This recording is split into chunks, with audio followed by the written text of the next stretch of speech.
Test 6. Listening Part 3.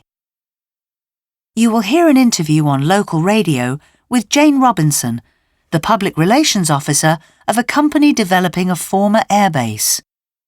For questions 15 to 20, choose the answer A, B, C or D, which fits best according to what you hear.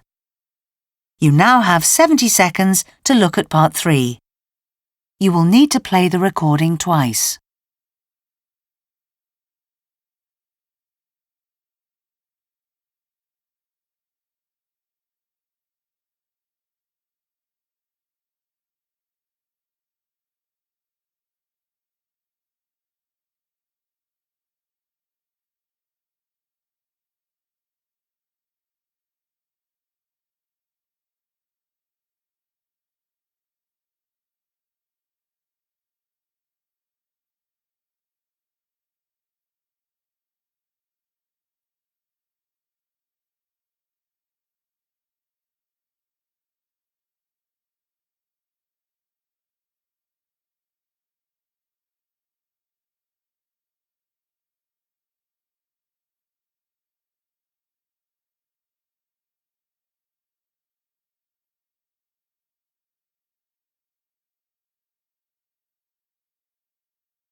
Next on the programme, we discuss the proposed Buckworth East development.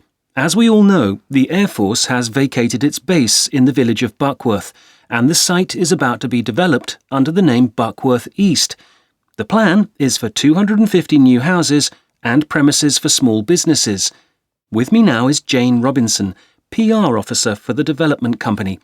OK, Jane, what's so good about this development? Quite a lot, actually. The council wants 5,000 new homes to be built in the whole area over the next 10 years. That'll mean new housing estates in lots of local villages, which will have a major impact on existing facilities like schools, not to mention the quality of life of the residents of the villages. The old Air Force site is large enough to provide all the new housing that the council wants in Buckworth. Villagers will benefit too, as the new shops, etc. in Buckworth East will provide extra facilities for residents. But isn't it true that a lot of people are against this development? Yes, but they're overlooking the positive aspects.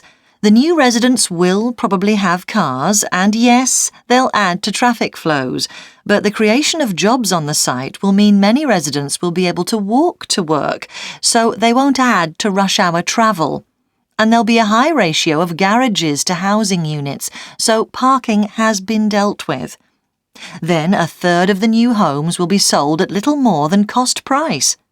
Unfortunately, that's still beyond many potential purchasers' means, but that's a national problem rather than one specific to Buckworth. But local people are unhappy with quite a lot of aspects of the plan, aren't they? I know the initial proposal of 500 new homes has been scaled down, but surely there's a need for suitable premises for a playgroup and nursery. The ones in the village are far too small.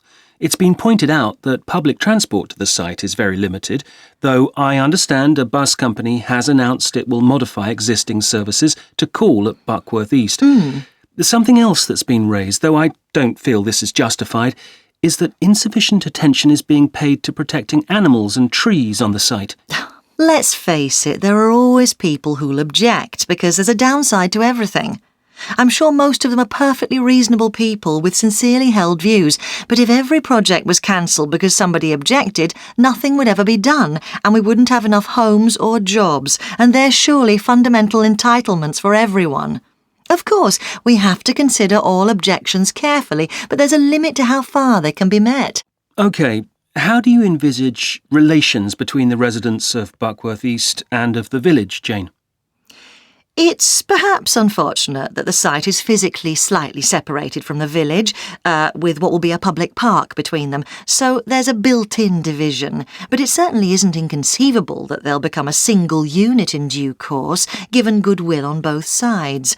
To a certain extent, it's up to the current villagers. They should actively encourage new residents to get involved by joining existing clubs like the Historical Association and the Gardening Club.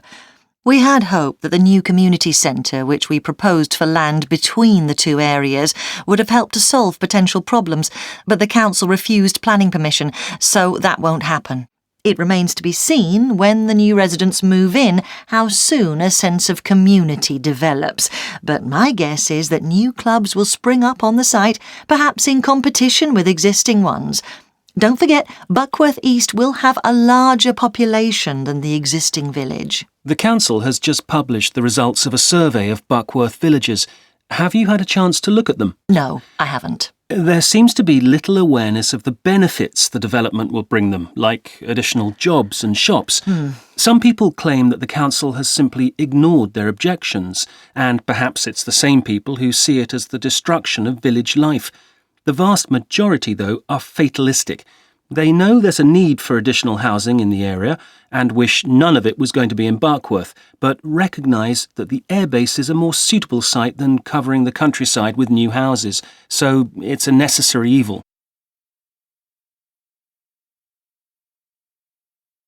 That is the end of part 3. Now turn to part 4.